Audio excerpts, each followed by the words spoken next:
வணக்கம். நான் உங்கள் அன்பான சயின்டிபிக் வேதிக் அஸ்ட்ராலஜர் அஸ்ட்ரோரண்டி பேசுகிறேன்.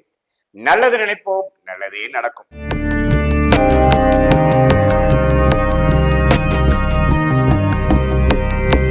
ரிஷப ராசிக்காரர்களுக்கு 2025 ஜனவரி மாதம் எப்படி இருக்க போகுதுன்னு பார்க்கும் பொழுது, ஆண்டு கிரகம் என்று சொல்லப்படுகிற குரு ராசியிலேயே நீடித்திருக்கிறார். தொடர்ந்து 7ஆம் இடம், 5ஆம் இடம், 9ஆம் இடத்தை பார்த்து நல்ல பலன்களை நீடித்து கொடுக்கக்கூடிய அமைப்பு உண்டு. அந்த குருவின் பயிற்சி எந்த ஒரு அமைப்பும் ஜனவரி மாதம் இல்லை. ஆண்டு கிரகத்தின் பயிற்சியே ஜனவரி மாதம் இல்லாமல் இருப்பது ஒரு சிறப்பு. ராகு 11ஆம் இடத்தில் நீடித்திருக்கிறார். கேது 5ஆம் இடத்தில் இருந்தாலும் குருவின் பார்வை பெற்று எந்த விதத்திலையும் ஒரு பெரிய அசௌகரியத்தையும் இதையும் கொடுக்காத ஒரு நிலையில் இருக்கக்கூடிய அமைப்பு இருக்கு. அதே சமயத்துல உழைப்பு கொடுக்கக்கூடிய சனி 10ஆம் இடம் என்ற தொழில் ஸ்தானத்துல உழைக்க வைக்கிறார். கடுமையாக நம்மளுடைய வாழ்வாதாரத்தை நிலைநிறுத்தலுக்காகவும் உயர்வை நோக்கியும் உழைக்கக்கூடிய ரிஷபராசிக்காரர்கள் ஜனவரி மாதமும் அதே தொடர்ச்சியான சில பலன்கள் கொடுக்கக்கூடிய அமைப்புகள். இந்த 4 ஆண்டு கிரகமாகிய ராகு, கேது, குரு, சனிகள் அதே அமைப்புகள் இருக்கிறதாங்கிறது நம்ம தெரிஞ்சுக்கணும். மாத கிரகத்தை பார்க்கும் பொழுது சுக்கிரன் என்று சொல்லப்படுகிற ரிஷபராசியோட அதிபதி இப்ப எப்படி இருக்கிறாருன்னா, கும்பத்திலே ஓரளவுக்கு இப்ப மாதத்தின் 3 வாரம் கிட்டத்தட்ட மாத கடைசி வரைக்கும் கும்பத்திலேயே ஓரளவுக்கு நட்பு வீட்டிலேயே இருக்கக்கூடிய அமைப்பு. 10ஆம் இடத்திலேயே சனியோட சேர்ந்து ராஜயோகாதிபதியோட சேர்ந்து இருக்கிறது ஒரு நல்ல அமைப்பு. தொழிலில் கான்சன்ட்ரேட் பண்றது, வேலை விஷயத்துல கான்சன்ட்ரேட் பண்றது, இந்த சொசைட்டில நல்ல ஒரு பேரும் புகழும் வாங்குறதுக்காக கான்சன்ட்ரேட் பண்ணக்கூடிய ஒரு நல்ல ராசி அதிபதியின் அமைப்பா நம்ம எடுத்துக்கிறோம். ஏன்னா அவர் ராஜயோகாதிபதியோட சனியோட சேர்ந்து இருக்கிறதுனால கண்டிப்பா கொஞ்சம் வாழ்க்கையில முன்னேறக்கூடிய கிளாரிட்டி நிறைந்த தாட் ப்ராசஸாகவும் ஒரு எண்ணங்கள் நிறைந்த ஒரு விஷயமாகவும் உத்வேகத்துடன் செயல்படக்கூடிய ஒரு மாதமாக கண்டிப்பாக இருக்கக்கூடிய அமைப்பு இருக்கு. அதே சமயத்துல சுக்கிரன் சனியோட சம்மந்தப்பட்டிருக்கிறதுனால கொஞ்சம் காதல் வயப்படுறது, நட்பா ஒரு வருஷம் 6 மாசம் பழகிட்டு இருந்தது, அடுத்த லெவல் ஆஃப் காதல் ஊடல் அப்படிங்கிற மாதிரி சில விஷயங்களுக்கு போகக்கூடிய அமைப்புகள் பல ரிஷபராசிக்காரர்களுக்கு அந்த அமைப்பு அவருடைய ஜாதகத்தில் இருக்கும் பட்சத்தில் கண்டிப்பாக நீங்க எதிர்பார்க்கலாம். அது குறிப்பா பாத்தீங்கன்னா மாதத்தின் 2வது வாரத்திலிருந்தே அது மாதிரி சில விஷயங்கள். ஏன்னா சுக்கிரன் லக்னாதிபதி ராசி அதிபதியாகிய சுக்கிரன் சனியோட சம்மந்தப்படுறது நல்ல ஒரு அமைப்பு. அது மாதிரி ஒரு விஷயத்தை கொடுக்கக்கூடிய அமைப்பு இருக்கு. 11ஆம் இடத்துல ராகு இருக்கிறது உண்மையை பார்த்தீங்கன்னா ஒரு அந்நியர் மூலமாக ஒரு பிற மொழி பேசக்கூடியவரோ நம்மளோட சர்க்கிள் இல்லாமல் அடுத்த சர்க்கிள் மூலமா நல்ல பழக்கங்களும் லாபங்களும் நல்ல ஒரு வேலை உயர்வா இருந்தாலும் சரி, தொழில் உயர்வா இருந்தாலும் சரி, அது மூலமாக ஒரு அந்நிய சூழ்நிலையில கிடைக்கக்கூடிய அமைப்புகள் கண்டிப்பாக உண்டு.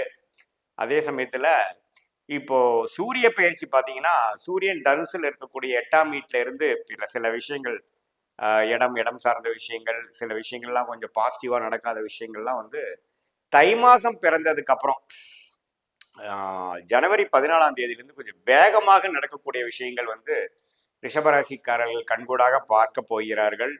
ஸோ சுக்கிரனோட அமைப்பும் நல்லது. அது மாதத்தின் கடைசியில 3 மாதங்கள் உச்சம் பெறக்கூடிய அமைப்புகளும் சுக்கிரன் மீனத்துல வரும்போது நல்லது. அதே சமயத்துல சூரிய பயிற்சியும் மிகவும் அனுகூலமாக ரிஷபராசிக்காரர்களுக்கு கிணத்தில் போட்ட கல்லு மேல சில விஷயங்கள் இருந்ததெல்லாம் கொஞ்சம் நகர ஆரம்பிக்கக்கூடிய அமைப்பு தை மாசத்திலிருந்து, அதாவது ஜனவரி 14ஆம் தேதியிலிருந்து கண்கூடாக பார்க்கலாம்.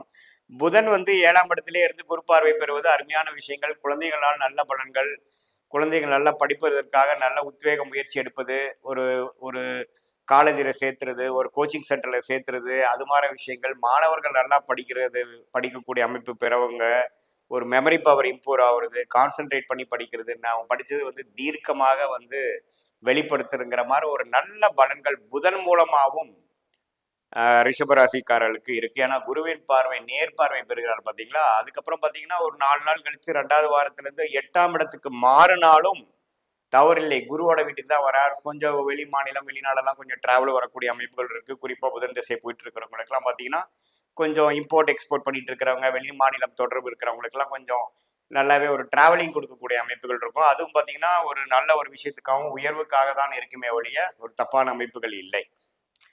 ஸோ புதனோட அமைப்புகளும் புதனோட பயிற்சிகளும் நல்லா இருக்குங்க. அதுக்கப்புறம் பார்த்தீங்கன்னா மாதத்தின் 3வது வாரத்துக்கு அப்புறம் ஜனவரி 24ஆம் தேதிக்கு அப்புறம் மகரத்துக்கே போகக்கூடிய புதன், அதுவும் ஒரு அருமையான ஒரு விஷயமா தான் இருக்கு. ஸோ புதனின் பயிற்சியாக தனுசு, மகரம், கும்பம் இந்த 3 பயிற்சியும் பார்த்தீங்கன்னா ரிஷபராசிக்காரர்களுக்கு 2வது வாரம், 3வது வாரம், 4வது வாரம் எல்லாம் நல்ல ஒரு அமைப்பு கொடுக்குதுங்க. சூரியன் சுக்கிரனோட அருமையான அனுகூல பயிற்சி பத்தி நம்ம ஆல்ரெடி பார்த்துட்டோம். செவ்வாய் கிரகம் மட்டும் பாத்தீங்கன்னா 3ஆம் இடத்திலே நீச்சம் பெற்று இறுதி வரைக்கும் இருக்கிறார். கடைசி 3 நாட்கள் தான் வக்ர ரீதியாக 2ஆம் இடத்துக்கு வருகிறார். ஸோ 7ஆம் இடம் என்று சொல்லப்படுகிற பங்குதாரர்கள், partner in life, partner in business, மனைவி, ஆணா இருந்தால் மனைவி, பெண்ணார் இருந்தால் கணவன், அந்த விஷயத்துல மட்டும் கொஞ்சம் கேர்ஃபுல்லாகவும் கொஞ்சம் விட்டு கொடுத்து போகக்கூடிய அமைப்புகளும், கொஞ்சம் கிளாரிட்டியோட செயல்படக்கூடிய அமைப்புகளும், ஈகோ இஷ்யூஸ் கொண்டு வராத அமைப்புகளும் தேவைப்படுகிறது.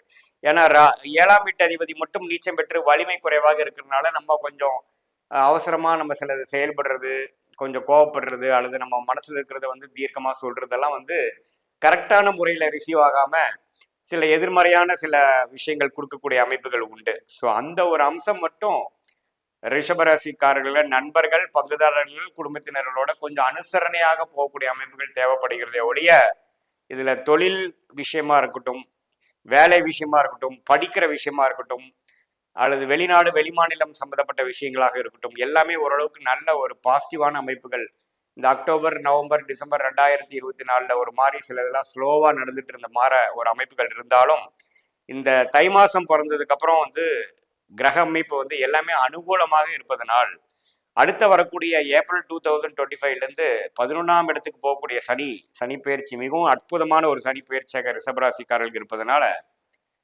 அதுக்கு வேணுங்கிற ஒரு ஃபவுண்டேஷன் கொடுக்கக்கூடிய ஒரு மாதமாக, ஒரு பொற்காலத்துக்கு கொடுக்கக்கூடிய ஒரு ஏர்லி டேஸ், ஒரு யானை வரும் பின்னே மணி யோசை வரும் முன்னேங்கிற மாதிரி வரக்கூடிய நல்ல ஒரு காலத்துக்காக வரக்கூடிய ஒரு அருமையான ஒரு பிளாட்ஃபார்ம் கிரியேட் பண்ணக்கூடிய ஒரு சில அமைப்புகளை மாற்றி உங்களுக்கு அடுத்த விஷயத்துக்கு நீங்கள் மேலே போகக்கூடிய படிக்கற்களாக இருக்கக்கூடிய சில வாழ்க்கை சம்பவங்களாக கொடுத்து ஜெயிக்கக்கூடிய மாதமாக இந்த ஜனவரி 2025 முதல் மாதம் ரிஷப ராசிக்காரர்களுக்கு இந்த மாத கிரக அமைப்பினாலையும் பயிற்சினாலையும் ஆண்டு கிரகத்தின் அமைப்புகளாலும் நம்ம இப்படி இருக்குதுன்னு நம்ம தெரிஞ்சுக்கிறோம்.